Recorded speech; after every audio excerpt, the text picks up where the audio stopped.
Hello, in sung mete ho, nawan ni ko pa. Tadi ni ko ahi. Lisit sunga YouTuber ho la adinga amin thang pen Mr. Beast di akhe pa le. Ating le YouTube ma jang subscriber ho pen. Mr. Beast sin ko to sim cho isay ding ohi. Ama he hong ke pati la cho thim sa hello le house sa hello le nom sa hong lo leng da na ikel mai the ohin. In la ama he aneu la ya anaza chat sit dan jo aza chat sit wal je na so loi jong an nei zo lo hi in pe hele Mr. Beast hin kho sim cho panjing oti May 7 1990 kum chun James Stephen Donaldson hello le Jimmy ti ajong ke he to Mr. Beast iti pa he United States sa cho ana pingin anul apa cho US military ani hi han je chun sipai ana pong khanin Jimmy aneu lai cho hin kho cha ha le jingi aji cha anu le pa chu anike tu han pun ji chen 2007 kum chen anu le pa anike khenen he zo chen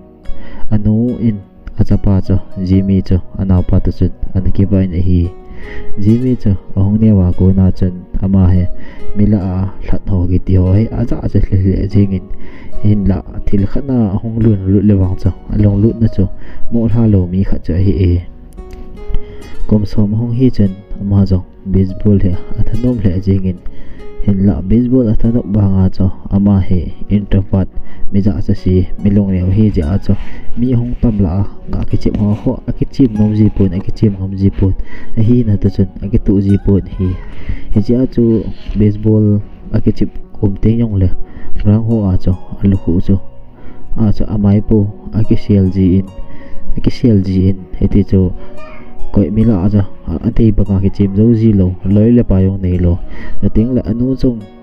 phat chen sia duty hi ji chen ama jo ina bol de Halloween ji in apart ong free time ho yo si cho man de ding khat ngai to tan hi e chen man jong website ki ti khat a hen mo do in it's a website cho YouTube mong kiti tai it's a YouTube ma cho man jong Minecraft le Call of Duty game kiti ho cho a pe pan tan hi le pa chom khat zo chen baseball athanop bang chen YouTube jong cho a hong thanom do tan hi it's a baseball age chip jina akuna chen aman jong loi pata khat Chris Tyson kiti pa cho ta chen hong ki su to haden Chris Tyson jong cho YouTube langa thanom ta khat mi cho hi ti chen kum ni lang so ama ta chen hong kisin honen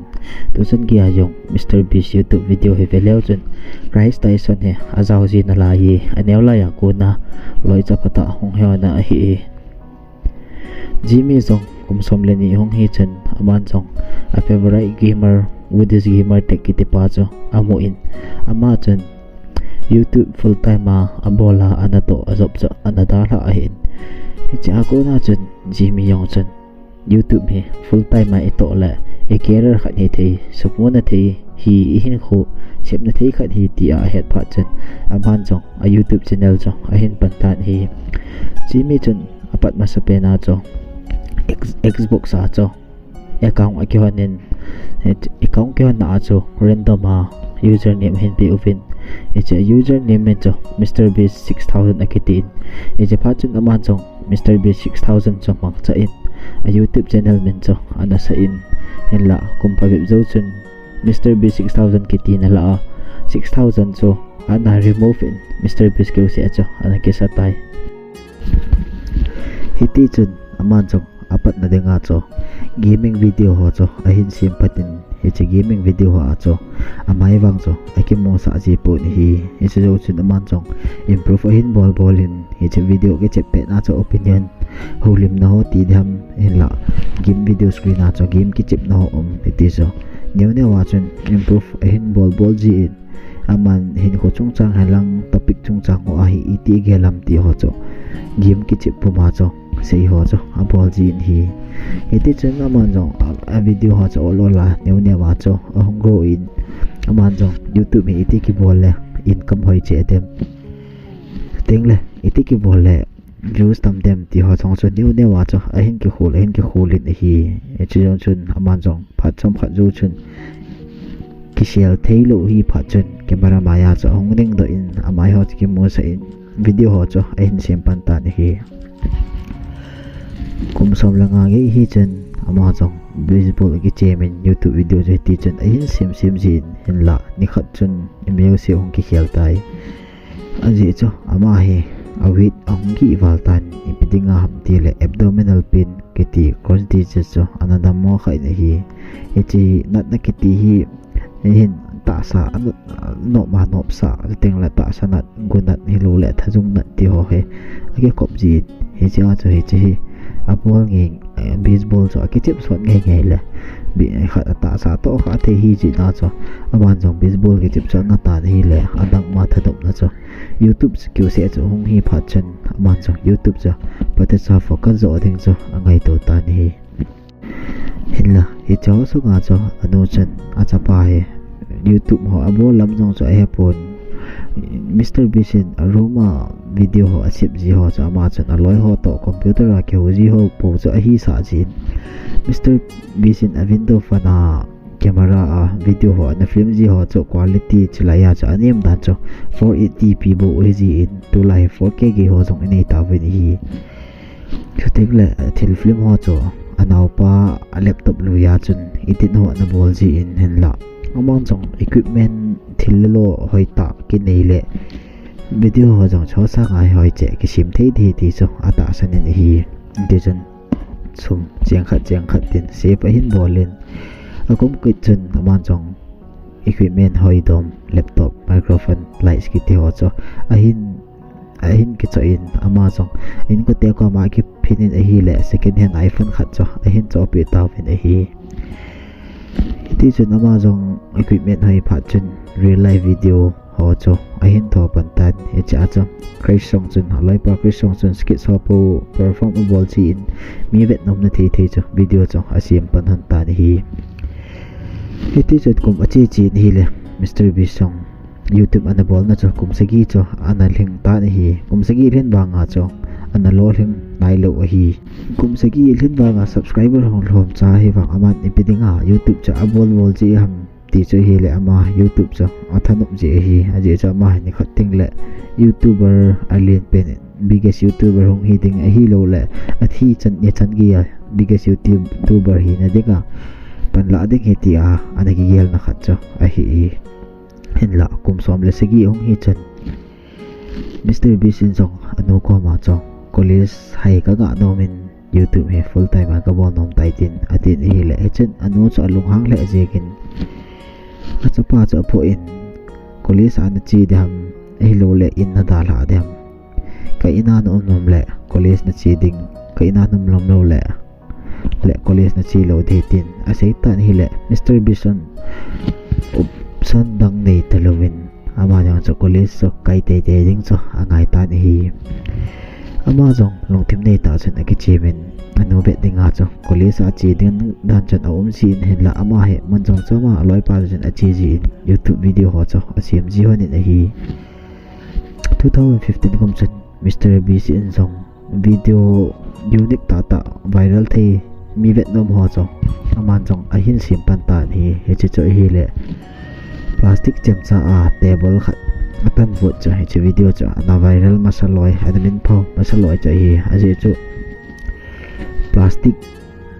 chem cha a table khat ga tan voi ki ti cha ha le jing in hi e chen college akai a first one del ho chen a video ho cho ahong hoi dom tan a income ho jong cho a kham chen ki man cha na kham hong hi pha chen Mr. Bisong chen e che anu in jo dala in independent ta in atoma chen hong cheng pan tai di khat chu Chris le Mr. Bisong chen so Naruto ki ti tu lai jong ade jong itam de oi ti che so cha ade honet hi le episode cho 700 lang o mit hi chen Mr. Bisin jong ti chen content unique ta hin simin hi chi video vet na ko na cha idea hong umin aman chong camera on and live stream abolin number cho wana patna 100,000 k counting abolin asimin hi le cha cho pung 40 hours sen king alwati cho counting abolin YouTube ma chan upload ni hi le e chon mi pilong a tong khale ajing in ninga a chon hi che video chon 5 million views cho e mo cheng ta ni hi hichi ahin upload masa nga cho YouTube ma video na upload mo mo cho 400 videos ahitan hichi jo watch Mr. Beast video cha pat na pending nga cho nas ta hung viral hin hichi ako na cho Mr. Beast YouTube ma hung lol hin hung kipat na hiti yong cho si thi ahi hichi abola ko na cho ga he do the che hi le lol hin na kiti hi hung pai hi pu yi lol hin na kiti hi ma ipan ha na ithu ha teng rabo hung ji ti yong cho pati sa lai ko na ha ki modo the yin hi hichi zo chun aman jong microwave thil om na thil hon na ho khat ho thil ho microwave song khat ma chun ako yin iti chun video asimin hi lo le plastic cup mo bo wa kestal in sang ta ho asimin icho cho hin pantan hi le 2017 kum chen a subscriber cho zero ako na chen na na 1 million hin patan hi icho naman jang apat na dinga brand deal khat ahin hongin brand deal ako na cho brand deal khat ahin mo in he cha chen quit kitipa chen Mr. Beast of 5,000 offer it hile $5,000 ahi o hichun Mr. Beast ong chun counter le bolin $10,000 jo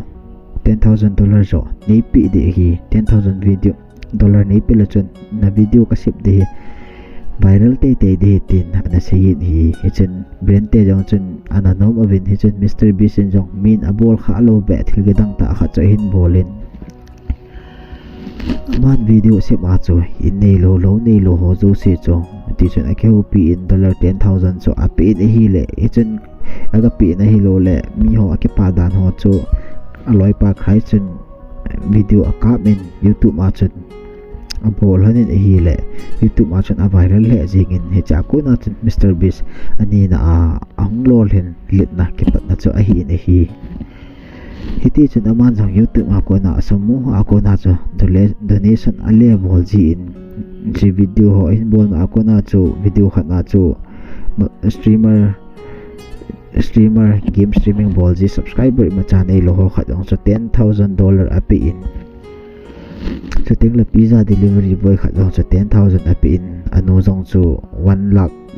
api in hi le ai cho api in ho video reaction a bolin hi le eti chen mi long cho atong kha thei le jing in ti chen Mr. Beast song ban video ha adinga mi participant di ho cho a whole jin participant ho cho $10,000 hi lo le $20,000 ho cho ahin pe pin video cha ahin sem in hi le mi pi lung ho cho atong kha thei le jing in hi te ting le viewer ho dinga jong cho ketil ho na thei ta ma hin kho ako na cho hi chi so ahin bol pe pin hi le a video yo se cho abona chan ong lol hingin hi cha ko chan Mr. Beast jong brand keu se elova YouTube ma advertise ho ako na jong som tam ta ahin mo pan tan hi le ong long ding video ha jong so video hai ta ai se sum ako na cho ahin sim thayin hi le Mr. Beast cho eti cho asum mu na cho akibe lampi cho akisim be jing tai Miss 2018 kum nong chun Mr. Beast video na sa takhat ahin same kit in plastic chem cha table akat but tawang chun aman jong hello le aman jong he cha ako na chun kat but ho ako na chun aman mention in lien ta khat sip ding cho ago in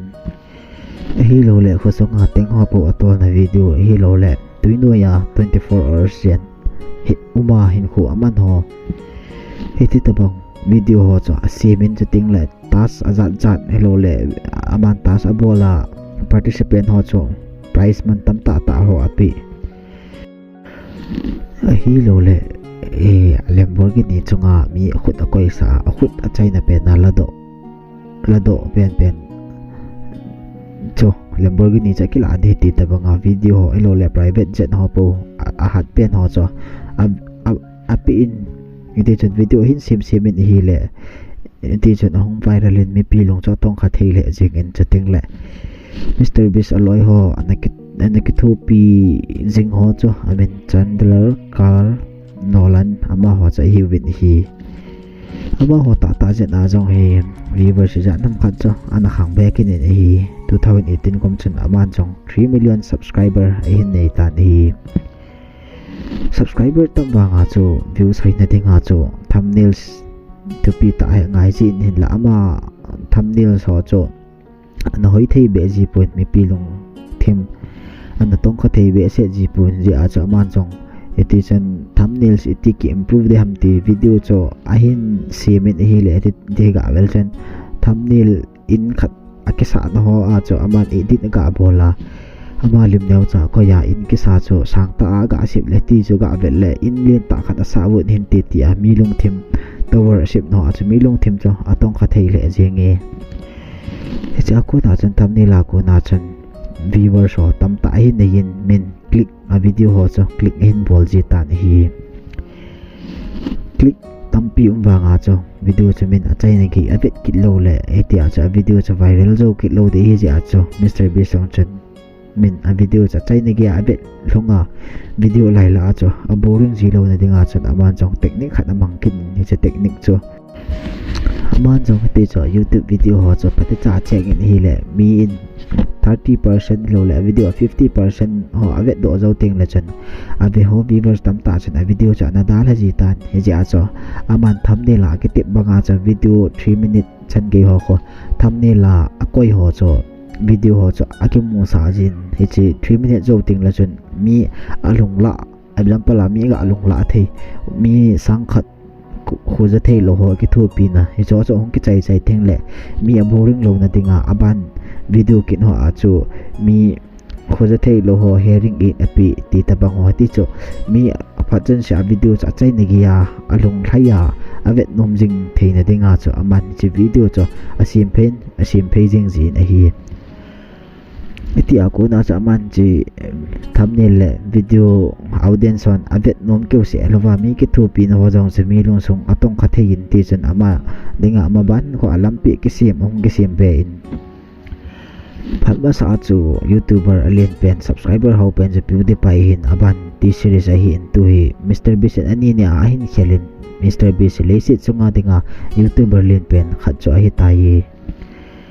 ama he alit keu se alwa ma jong akineu sa le jengin ti chun mi ki thu pin ho a bol je na jong mi lung song ato kha I think a hin 2019 kum chun aman jong 20 million subscriber amo in ti chun bomhong che che ni le aman jong YouTube analytical tool view state kiti khat jong website so ran abolin he cha chun Amazon mi audience tam ta ni amano ya thil learning YouTube learning bolong mi tampi omen